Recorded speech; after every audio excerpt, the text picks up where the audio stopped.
Hey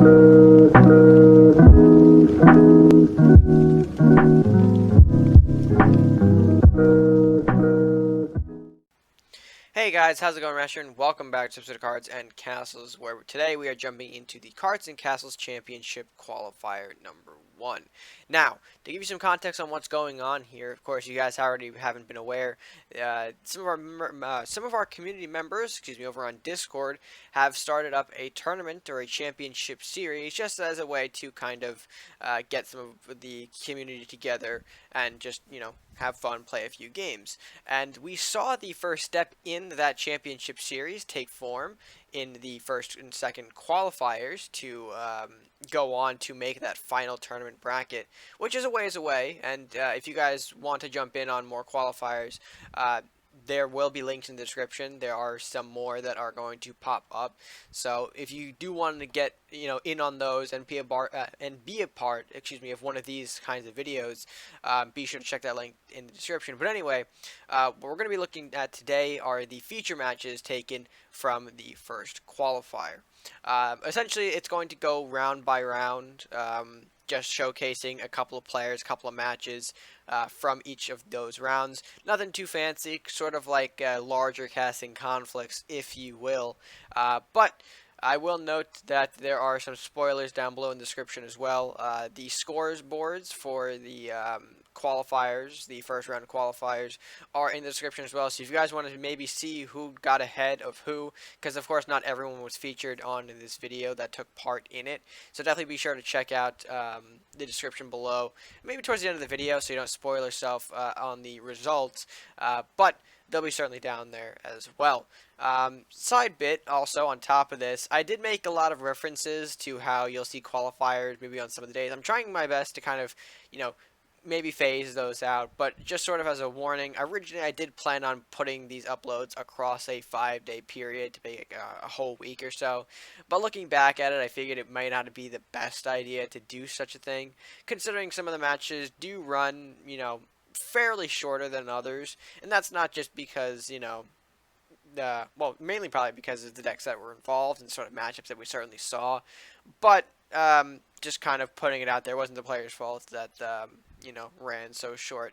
But with that being said, I've recorded this bit at almost 2 in the morning, so sometimes I'm not making sense. This might be one of those cases. Anyway, enough about me. Let's go ahead and jump back to me from the past to give you guys match number 1 from round 1 of qualifier 1. Alright folks, and welcome to round 1 of the CNC Championships qualifier number 1 here, our feature matchup. We've got a name that I'm going to try not to hurt myself with, which is, I think we're just going to call him like D4 for now. I'm going D4. Okay. He can yell at me in the comments if he wants to. Going up against SupeeeE. SupeeeE, right? SupeeeE. SupeeeE. It's like he just hit his head on his keyboard and that was the username he decided to go with. So, a little bit of Warlock versus Warlock here. We've got the Warlock Druid going up against the Warlock Ninja here. And I'm pretty sure that we might be seeing some aggro here from our opponent. Yeah, this just looks this looks just like a straight standard rush deck. Just rush down your opponent's throat, especially with the classic colors of Druid Warlocks. Well, that Witch Bolt was definitely scary for our friend here. Cockatrice being neutralized, took a card out of our friend's hand here and gives him one off the draw here. So pretty even exchange. But yeah, I think we're going to see some great aggro here from SupeeeE. You put 2 Lumberjacks down phase, already buffing the Flame Shield to negate the Mana Core damage here as well. And yeah, commanding early lead here is SupeeeE. Now he's going to probably play the Salahar Rider and then add that on top of the Talabos. Now he wants the Salahar Rider to hit the Imp and not the Lumberjack. Best case scenario here. And I think he's gonna have or even the Castle. Right. It cannot hit the Lumberjack. I think Talos. Or he might. Or no, I think Talos is the play. No. You're right. Talos is the play. Yeah. And just hope that the Rider damage lands anywhere actually but the Lumberjack. He's thinking about playing the Spiny to take out the Imp, and then hope that the last will of the Salahar Rider hits the Lumberjack. But he's going to go with the better play. Yo, he got it. There we go. Hey, that is that is what you need. Yes. That is what you need. Straight RNG. And with that, Talabos hits the board here, and SupeeeE's early presence completely negated here. And what D has in Drain Life could be scary for Soup. At least that's Oh, what I'm hoping. absolutely. But with soup, you have direct damage. You have the things like direct damage. You do have things like Shadow Katana that can easily take out that one unit, even if he does have drain life. Right. Now we're probably going to see drain life here, play onto the castle. Or even one of those guards if you're worried about them receiving some damage buffs Mm-hmm. here. I would take the more control approach here. Go for a guard takedown with Drain Life, which we're seeing him question, and ultimately goes for it to just create a bigger bigger Talabos body. I don't know why I said Salahar. Bigger Talabos body. And yeah, I'm liking his chances. Mm-hmm. Even with the Witch Bolt not really going through here. Oh, he has the Incinerate. Oh, okay. Though. Oh. The flame. Flame. This is why I love tournaments like these, because we see all types of different players, and they love to use all different types of cards. And I can't remember the last time I've actually seen flame being used in a deck. And it's just great to see all these older cards and not very used cards be showcased. It's just awesome. Certainly. And I mean, Grotesque Offering, another card that we haven't seen casting conflicts too much. Yeah, it seems like he's got a lot of direct damage if he asks me. It seems like this is like a no interaction deck. He just experiments. And the Hungry Oh, I'm loving what we're seeing here. Oh, boy. He's got a couple of options here. You can play Spiny along with the Seed of Regrowth. He can play Spiny into a Talabos. So, I mean, no matter where you go, it's not going to hurt you, especially with SupeeeE having 0 cards in his hand after playing the Pumpkin. And you basically, I mean, I would want to get the Talabos out as quickly as possible. That way, my next 2 turns, I can use Flame Shield and the Blessing of the Tree Ants. Right. He's debating on whether he wants to go through growth. I think the proper play. I think you mentioned Blessing Seed? I'm having a little bit of yeah, I mean, whatever. So I missed that last tiny bit there. Yeah, whatever you do here, I mean, there's no wrong move here. Alright, goes for the Talabos instead. Going to be a way to block off Pumpkin. I think Pumpkin has flying though, right? So it actually does get over Talabos if he wants to hit face. And that was the only thing. And that was the only thing that could be wrong is if he had drew a direct damage or a Shadow Katana like that. Oh. Now we'll probably see this the Salahar Soldier. Salahar plus now I'm C, surprised. Yeah. I'm surprised that he just rushed it and didn't, because most likely than not, he's going to attack Castle. Oh, this Chaotic Storm. Okay. Oh. Yeah. But yeah, no, I think you're right. I think Pumpkin was going to go for face regardless. It would have been bad, though, if we hit the 2 onto Soldier, because we would have seen the trend. Granted, I think we're both actually on a time crunch here. Actually, our friend D4 has got lethal here in the next turn if Soup doesn't pull a win. I don't see how Soup is going to come out of this one. There's no card in this deck, and we see Peasant coming out. Yeah, Peasant, tap. And then, yeah, that's going to be the game. So, a little aggro v aggro here, in my opinion, to kind of start us off in the qualifier. Exciting for sure. A bit of a quick one, yeah. But still, I mean, the card choices we saw here were great. And, yeah, hopefully we can see more out of the qualifier here. We still have multiple rounds, of course. It's only round 1. Oh. All right, folks. Welcome back. Day 2, although really it's only been a few minutes for us. Qualifier round number 2. Feature matchup. We've got Skyfire taking on EpicBeardGuy. A little bit of Viking Pirate going up against Ninja Pirate. Apologies for the stream lag. Hopefully it's not going to be too bad for you guys. Of course, everyone's stream quality is different. But we're seeing quite a pass here between these 2 players to open up, huh, Tweak? Yeah. Not too often you see at least 2 players pass up to turn 3. We're going to see One-Eye Manny go down and get probably one of the worst mages he could possibly get as of right now. I mean, you could argue a Lich, but we'll see if he takes the this is reanimate still pretty value bad. here. Oh, nope. Yeah. Go for the Shaman. I mean, he could have, if he wanted to, traded into the Captain with SARS and got to reanimate it off. Maybe he wants to save it for that Shaman, though. We'll see. Yeah, I think Sky, looking at his hand, I think Sky is probably going to try to get max value out of this reanimate. At least that's what he's going to hope for. for. Yeah. I mean, he's and got this could be this is always dangerous with reanimate. You try to get max value, but sometimes you wait a little bit too long and then you put yourself into a pickle that you can't get out of. So it's kind of the dangerous game with Reanimate. Although it is a good card, sometimes you just got to get those. At the end of the day, 2 units is better than no units. Certainly, and we'll see if that's going to be the case here. I mean, I don't actually know what Beard's running though. We're gonna see 2 blacksmiths go down, and I assume maybe put Captain into Shaman. Yep, there that is. And that's gonna be a bit problematic for Sky. Of course, Sky can't get dual reanimate value. He has to sack at least 1 unit, which will pretty much guarantee remove that Captain. Might see him take the Frost approach though. He's considering Lich, which he might go into the guards. No, that is actually pretty good though. That's actually pretty good because now he can set up a lightning blade to kill off both of those. Oh, that's right. I mean, he does have one of those. I mean, yeah, and he's putting it up aggressively. Okay, so certainly has that potential there. It looks like he might go for guards anyway to trade into it, and that seems fair to me. Obviously, the only thing that's left unfrozen on the board, and if it's close enough, he might as well take it out. But yeah, I don't know. I'm feeling pretty good for Sky in this stage. How about you? We haven't seen too much of EpicBeardGuy's hand, so it's interesting. So I'm wondering what he's going to play. I mean, we see Shaman, we saw 2 blacksmiths.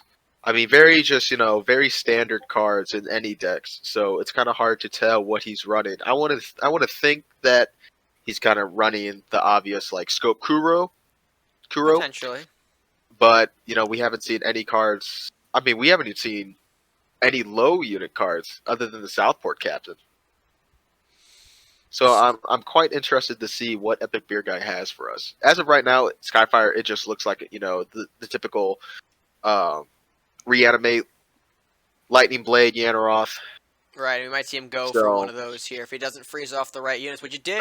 He gets the reanimate value. He brings in the Saurus for the for the kill there. He's going to generate at least 3 units off of it, and yeah, it's fine playing it there. You get the max units anyway, and we're going to see Horsemen. Plus, okay, another Banshee. Again, stream's quality is a little bit rougher than we expected, but that's okay. Still bringing you the content that we can here. And yeah, I mean, Skyfire putting himself in a more commanding position for sure, able to pull off that big reanimate. And BeardGuy has to kind of show us what makes it tick. Just seeing all the now he even has more ammunition now for that second reanimate. Oh yeah, that's true. Banshees are great tools to feed into a bigger unit, so that way your reanimate can just come in even stronger second time. So it's going to be interesting to see. I mean, we haven't really seen anything from EpicBeardGuy. No, we haven't. Again, a lot of just generic tools that really fit into any deck, and you can't really for sure place onto a specific one. We've seen Captain, 2 Shamans, 2 Blacksmiths. Nothing that really hammers home, hey, this is a such and such deck. Which good lord, and the generic stuff keeps on coming. Alrighty. I mean, where do you go from here, though? I mean, maybe take a bit out of the castle if you can. You know what? I'd probably play the Onslaught at one of the blacksmiths, just rush Banshee the face, and then end my turn. Well, it looks like we're considering Onslaught. Yep, okay, so up the top there. So we might see a Banshee trade up top. Takes out one of them at least. Yeah, I mean, you're eventually just go ahead and trade with the blacksmith. I mean, or you can run him back because he's going to have to run that blacksmith forward if he wants to get any value. Maybe he's trying to think that he could, if he kind of hoards all his people together, he's going to rush that blacksmith, and maybe he'll get some reanimate value out of that. Perhaps, and I mean, he's also not running chain.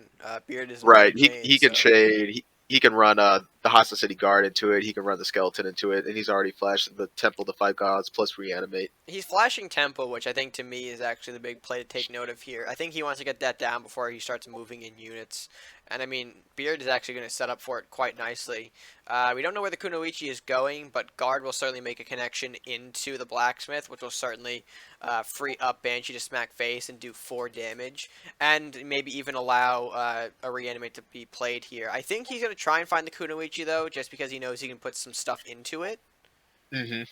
Or unless he's going to go for Guard into Black without Temple and just feed units into Black with reanimate. Right. Which might be. I would move the Skeleton first. I would move the Skeleton first. Okay. No. Just in case the Kunoichi was there, I would move the Skeleton first. just so you can get, if you're trying to get max reanimate value. Well, I think because you've already invested into it, you've got to play it.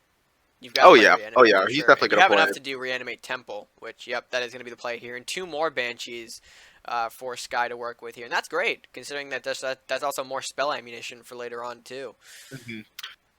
People sleep on Banshee. You can get some really good. You can get some really good spells from Banshee. Oh, Kunoichi was up there, so yeah, way out of the way of any sort of unit interaction from Skyfire.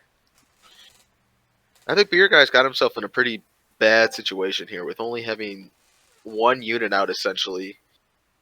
I don't know what he can do, and this is the problem with purple green. If you don't have forward command, it's hard for you to dig yourself out.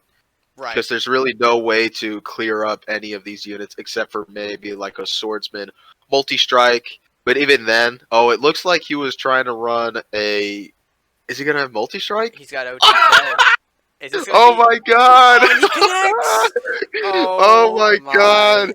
See, I feel so bad for EpicBeardGuy. We just spent the whole game just trashing his deck, just for trashing not him, and then he just comes up and just puts my foot in my mouth after I was saying, this is a horrible spot for him.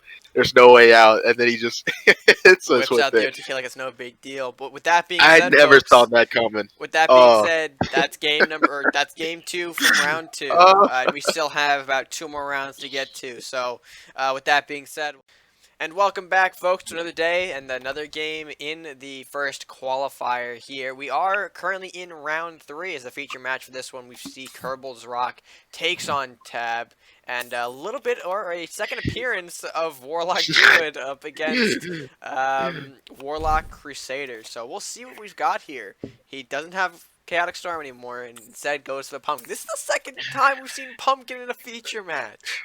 What is going on? People are just loving these rush decks recently, and against Warlocks Viking, against Crusader Warlocks, I would be kind of frighty. I would be kind of nervous for Kerbals, but Tab not having turn 1, turn 1 move for him. That's bad because now he has 7 damage on his face. And what's worse is that Kerbal can pretty much dump turn 3, and his Cockatrice effect would essentially be negated.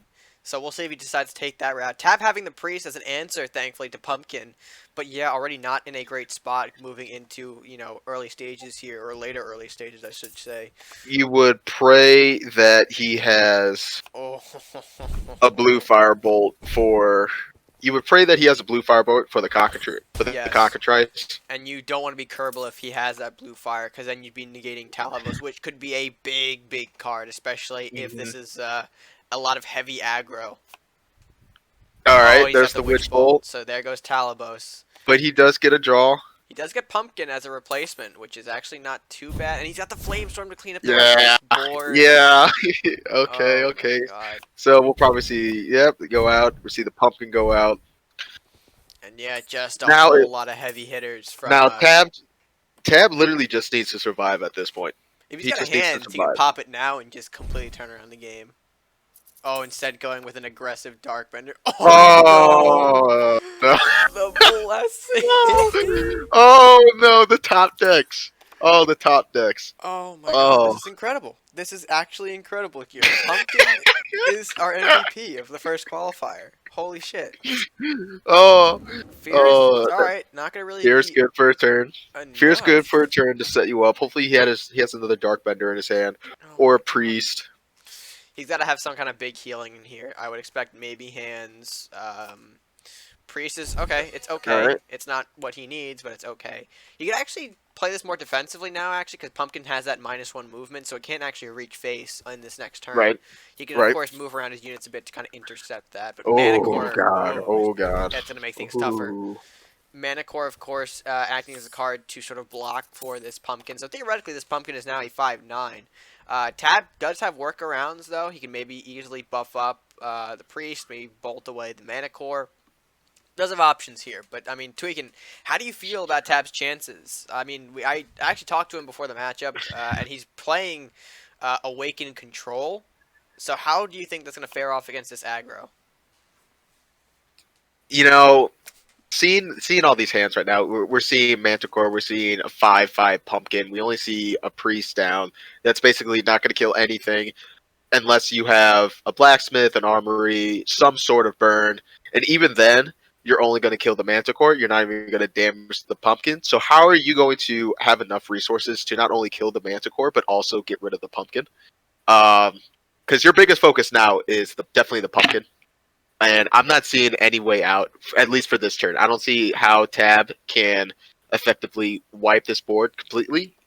So I think the best move now is to kill the manticore, Yep, play defensive. Yep. Does he have an out? I would. He's got limited time. Does he have an out? Yeah, he does. Okay. It does give Kerbal some draw though, which is problematic. But hey, it takes away the big threat, Right. which is that 5/5 pumpkin.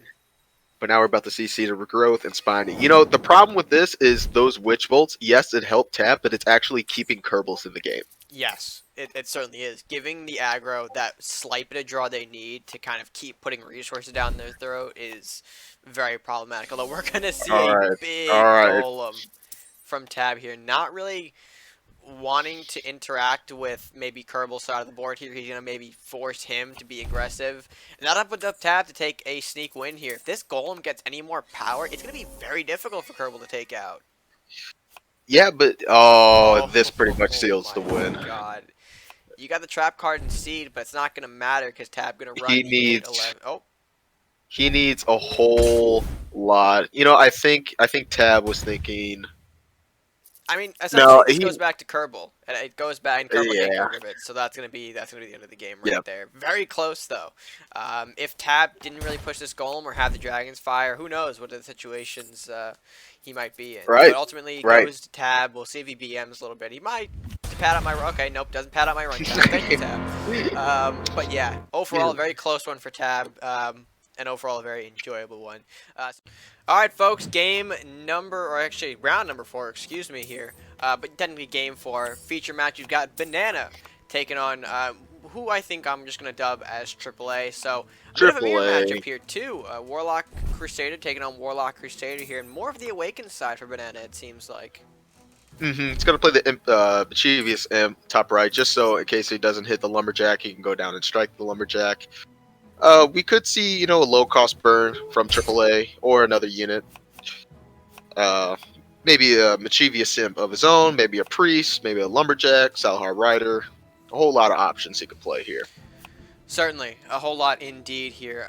We'll see what AAA has to respond. Gonna end up passing his turn, avoiding the Imp burn, I guess. Gonna pass it off to his Lumberjack, maybe?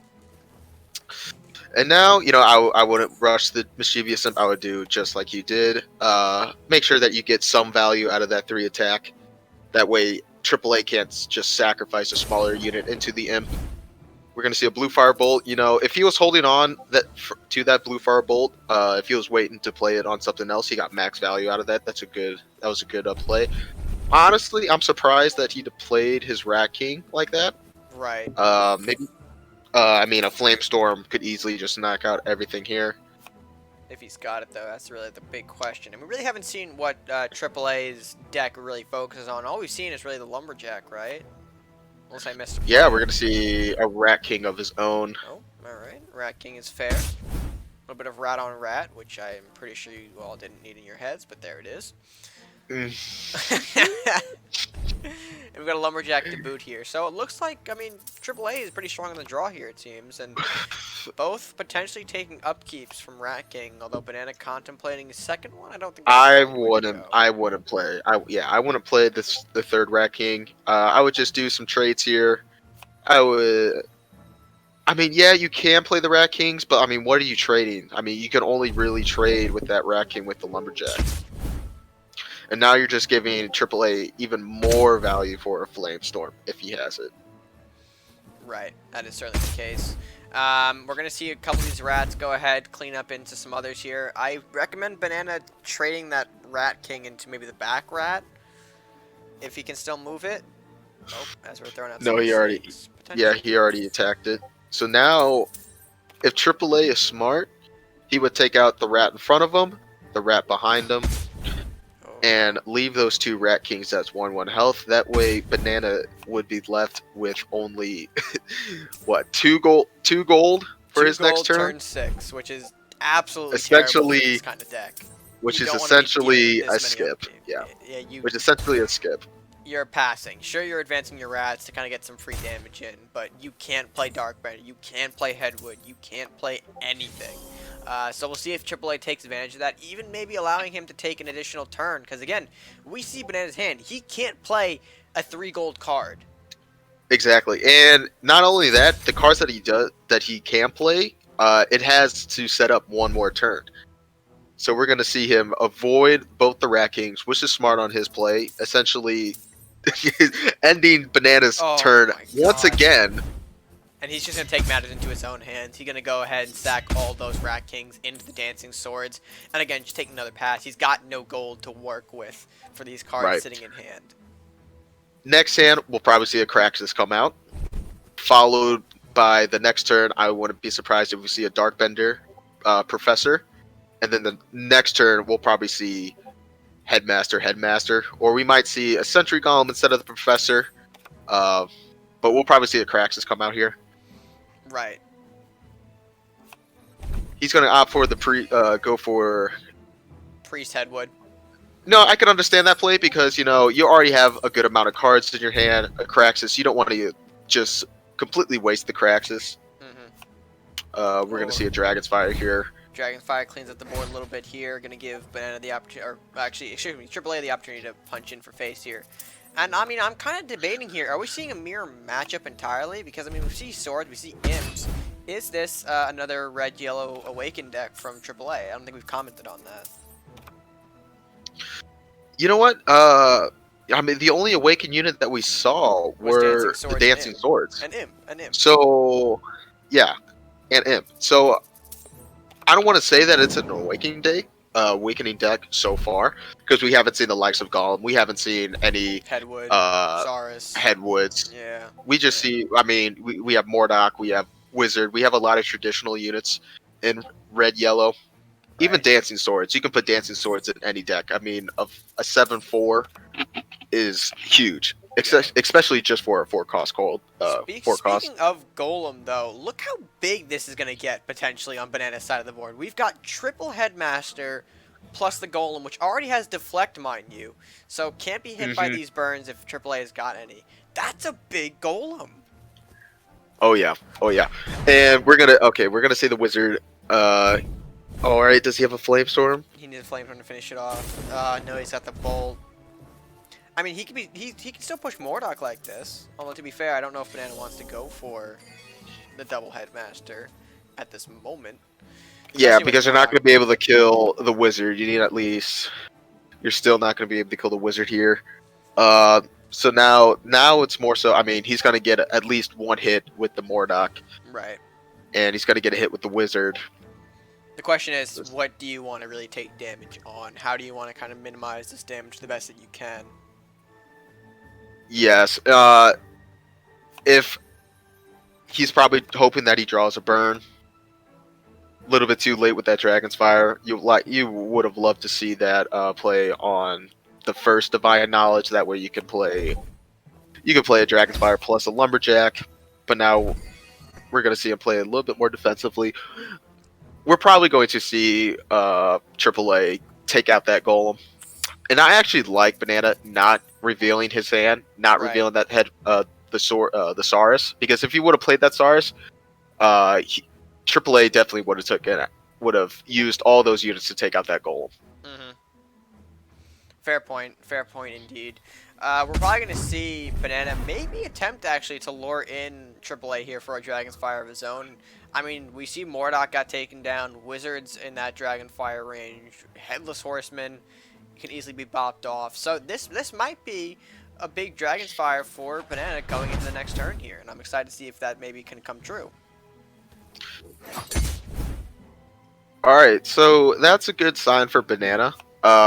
If AAA would have hit Castle with this Headless Knight, that means that AAA would have had enough units in his hand to take out both the Lumberjack and the Priest. Right. So now it looks like that Priest is going to survive unless he has another Rat King. But now we're about to see incredible value for Dragon's Fire. Yes. Now we're going to see good valor. Incredible value. We're going to follow it up with either the Knight Lumberjack or Flying Books and Lumberjack. We're going to go for the Knight. You want Lumberjack. No, actually, you want Knight. You want Knight in this case. Yeah, Because yeah, again, absolutely. going back to those Sauruses, we've got 3 in hand. Easily next turn could pop down something like Golem Saurus to make that Knight not only scarier, but also make Golem a threat. Oh, But, hit ooh, castle. no. That's Oh, going to clean but up. that's fine. But that's fine. Now you have Sentry Golem plus the Rite of the Awakening plus 3 Headwoods. I mean Headmasters. You really just need this Sentry Golem to survive. Right. So, I mean, Headwood and on if his that's the own, case here, right of his own. Yeah, now we're probably going to see a Headmaster of his own. Actually, yes. I mean, you could do that. There's other ways. He's probably want to do that and play I the think he books wants to out. draw. Yeah, he wants to Yeah. draw in this case. That's the right move to go for. So that way And next now turn, it's about to be crazy. a It's about whole to lot be of crazy. burn packed in for Banana. We could see maybe okay, Craxus. All right, that's really not what AAA wanted to see, but we'll see if maybe the burn goes the right way for Oh, Banana. oh God. He needs Morph. Oh, Oh, sets up a oh second one. my, Why don't you? Go oh ahead. my Go ahead. Lord. We're here all day. We could have watched all this burn just. Oh my Oh my God. god. Oh my God. And it doesn't end.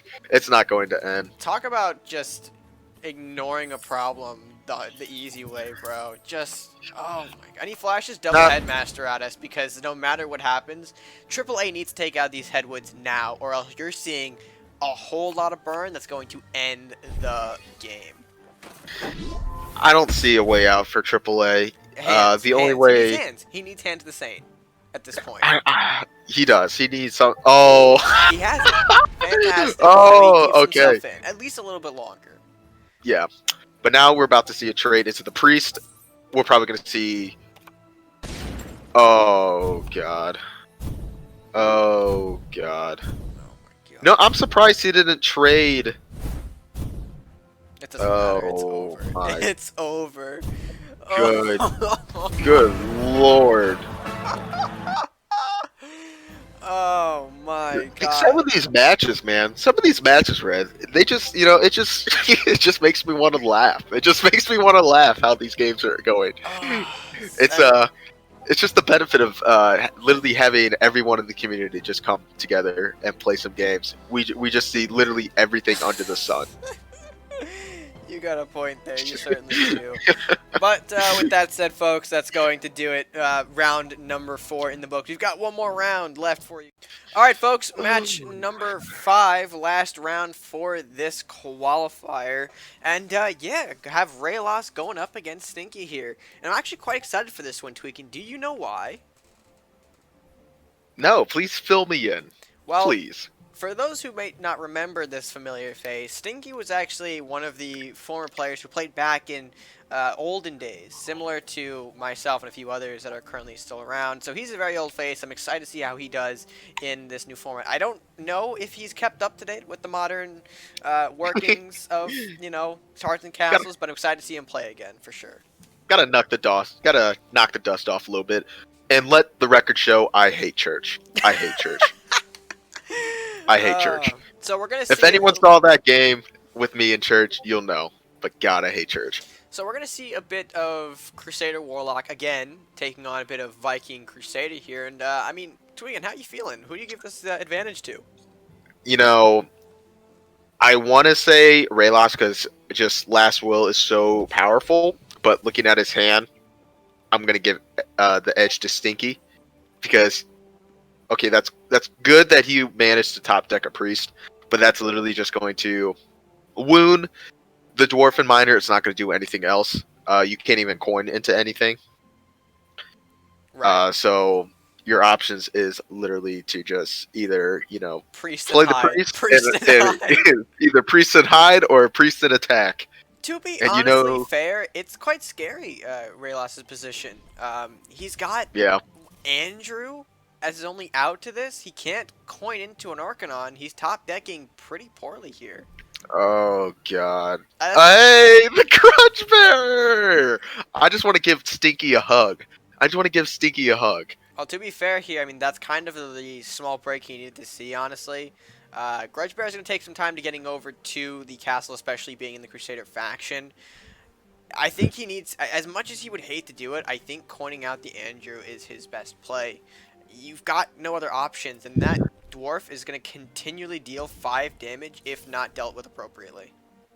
Yeah, you need. I don't know what cards is 5 damage for 5 cost for 5 cost There's not much. because There's not much. we're about to see a dwarven miner just take a straight rip at Reylas Grudgebear, you on the mean? second. Oh my Grudge god, Bear, the yeah. BM pillar. Oh my lord. Magmasaur is a Magnus. decent pull. He could actually do something good here with the Magmasaur. Yeah, Set up a church he's in the actually back away yeah. from the Grudgebear. That's kind of He, going to buy him some he, time, actually. and he can hit the frozen pillar and do 3 damage to the Grudge Bear. Oh, that's right. That's right. And that's going to be big because this Fat Bar going to come in and deal a little bit Eesh. of damage to, or help Grudge Bear deal a little bit more damage, excuse me. He'll be able to kill off everything here. If he hits the frozen pillar, then plays Dragon's Fire, he'll be able to clear off everything. Yeah, he needs to do that. You know, hit the pillar. Don't worry about the auto. Yep. Oh, that still works. I thought I Yep. was scared for a second. Yep. I thought he wasn't going to get it. Jesus Christ. Hopefully this does work. Yes, it All does. right. Yes, it does. For a Quick moment there, I math. was scared for Reylas, considering Quick math. Dragon's Fire. I don't know. We could have seen Grudge Bear give his last will or something. Oh, no. Yeah, Reclaim. yeah. The reclaim takes church. But that's fine. That's fine. Because you have Courthouse right here, and you have Caraxes. I think So he wants I to go would. with Ranger, though. I would. Okay, or none. You know, None into you can Courthouse? either. There's a couple options here. You can either use that church for Caraxes draw, or you can use it for an Arcanon General, and buff your units up 1/1. So there's a couple options here. He could choose. Certainly. But unfortunately, it looks like he's going to have to wait because he's going to have to defend from this Mordok. Yep, there's Mordok being his usual. I mean, he can't get Craxus draw off of the pillar if he wants at this point. Yeah, but you need to defend from that Mordok. Well, I see what you're saying. Yeah. Craxus is defend. You get some draw off the pillar. You do a little bit to defend against the Mordok here, and yeah, you have a good time. You're going to probably lose the Magmasaur regardless because you'll maybe generate something off of Mordok. The worst case scenario, Mordok into Horseman cleans up the Craxus and then it lets Horseman deal with something like the Magmasaur. I think this is looking like a Dwarven deck, and I'm scared that he has Mithril or Lightning Blade like this. Like that. And there's Lightning Blade. It's going to connect and unfortunately not deal enough to kill off Mordok, so that does mean...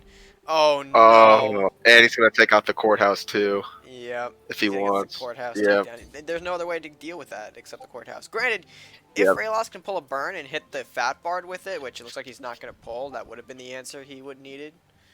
But we'll see. I'm kind of curious. I would like Andrew to come out before we start chipping away.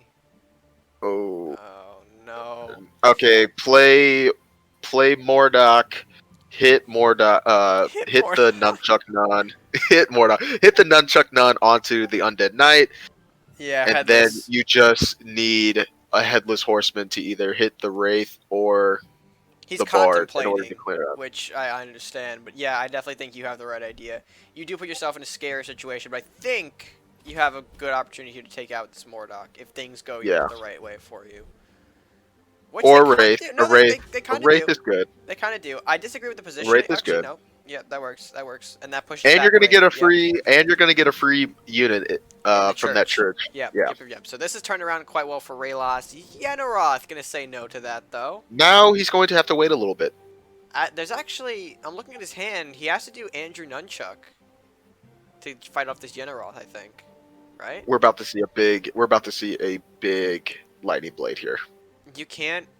You have to do Nunchuck Andrew. Yeah, I don't think anything in your hand provides the firepower to take that out besides Nunchuck Andrew. Nunchuck and Andrew both summoned.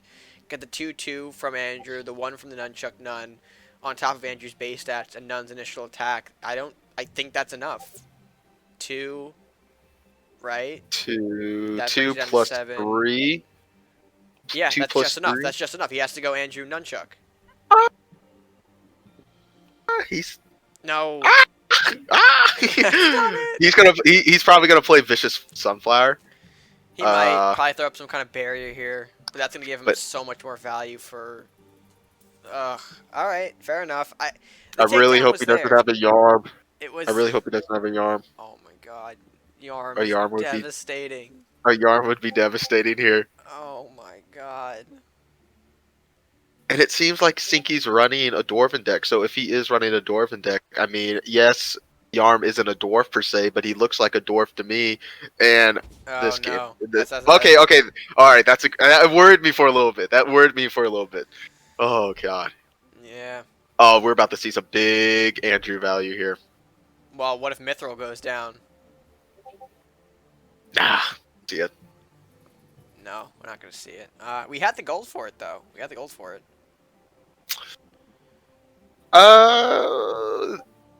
I would, yeah, honestly.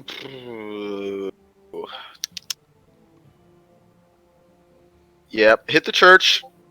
Generate that free unit. Uh, I mean, what confuses me here is why we're not summoning Andrew. This could be a whole lot of Andrew yeah, power, which Stinky's deck might have to trade into pretty hard. yeah. Uh, Now he could go with the swordsman play here, but it looks like he's going to buff up all these units. I still don't know why Andrew Has is not not been. hitting the field. Yep. Yeah. Get him out. Get him out right now. Now that's still. No. Oh my god, that still makes me irritated that he lost the chance to have Andrew get +4 There's so from the much lumberjack, power that and Andrew has on this yeah, board. If we. he just better hurry up. He needs to take out the Enroth. Yeah, He's going do with to. Andrew. He's going to take the hardest route possible with that route. He could have done that. He could have done that a lot simpler. And here comes Yeah. Yarum. A frozen pillar could do a whole lot. That's A Yetteroth could do a whole lot. A Yeah. Yarm could do a whole lot. There's a a lightning lot of blade could options. do a whole lot. Cloak of Ice is gonna be the card. Everything I said except for the cloak of ice. Everything I said but the cloak of ice. But it still gets the job done. Cloak still gets the job done. You create this barrier where you can't actually touch the Wraith, and you have this perfect shot up to the castle in your next turn. And I think Reylas needs some defense here. Arcanon, a decent And start to that's beautiful. That's Arcanon beautiful. is going to be probably the play I go for here after maybe playing Treasure Hunt if I really want to avoid the random targeting. But Now Arcanon, he needs to play defensively here. He needs to block both his castle and play Arcanon. So that way one, you eliminate all the chances of not only Lightning Blade but a lot of other spell cards. The only risk you run here is if he does have a Yarm. If he does have a Yarm, it's game over. right. But if he has a Lightning Blade, it's game over. So he plays Arcanon, goes instead of the Treasure Hunt. So he's gonna. So we'll probably. Oh, so we're gonna see Stinky probably push that Wraith forward, hit castle. Right. Depending on what he draws here. Now, if he does have a Lightning Blade in his hand, do you run the risk of doing that and hitting, and trying to win the game right here outright with the Lightning Blade? I mean, it can only hit the Wraith. It can only hit the Wraith. It needs to That's hit his the only Wraith. option. Yeah. Anything else is problematic. Granted, they lose their lightning, but they also gain that +2/+2, which is quite scary. And I mean, Reylas has a couple of options that can become nightmares if given that opportunity to get that +2/+2 buff. He shouldn't have played the dwarf. He shouldn't have played that because if he would have hit the. Okay, I see what he did now. Now he's gonna hit the on the Wraith. Yep. Oh, so close, so close. Almost there, but unfortunately not enough. He is going to take a big freeze, though, with that Wraith. Going to go ahead and neutralize a lot more of those cards. And sets up Berserker incredibly nicely for an Arcanon takedown in the next turn, if he can get it. With all the big bodies that are sitting in Reylas' hand, it's going to be pretty difficult for him to both take out the Wraith and block appropriately for Arcanon. I mean, granted, he has that Banshee up top, which he can probably run down, but that sets him up for a nasty Lightning Blade. Exactly. Your saving grace for the Lightning Blade is the Arcanon. There's no way I mean, there's a lot of ways Stinky can end this game. Yes, for sure. He can take, if he has a Lightning Blade, all he has to do is trade with the Arcanon, and then play Lightning Blade on whatever unit he wants, or he could honestly end the game with an Arbiter, and that move was really good. Yeah, putting the Uh, Master out of so position. hopefully he doesn't have an Arbiter stay in the game here. Or Lightning Blade. I mean, we just mentioned it. Berserker could take out the Arcanon, and oh, okay, we're just gonna see a surrender the match, which is interesting. I mean, wasn't he at 5 health though? I guess, yeah. So sudden death kind of Yeah, kicks in anyway. So yeah. I kind of get that then. But overall, solid for Stinky for sure. Happy to see him back and happy to see him take that victory. Although I think by the round count, obviously he hasn't been doing the best, which of course you can take a look at down in the description below. But with that being said, guys, that does end off Qualifier 1. Alright folks, with that being said, I hope you did enjoy this little special qualifier video that we put up together for you. Be on the lookout next week, or not next week, in the next few days, excuse me, for qualifier number 2. Those also took place, of course, last weekend, so those feature matches will be up later on in the week. And like I said in the beginning of the video, if you guys want to be a part of this, there are still more qualifiers being prepared, being set up. So if you want your chance to be in one of those, be sure to head up in the Discord link down below to join on the server. Find out what you got to do to be a part of it, and play some great games of Cards and Castles. So with that being said, that's going to do it for me for now. Like, comment, share, subscribe, all of that good stuff. With that being said, guys, until next time, stay gaming.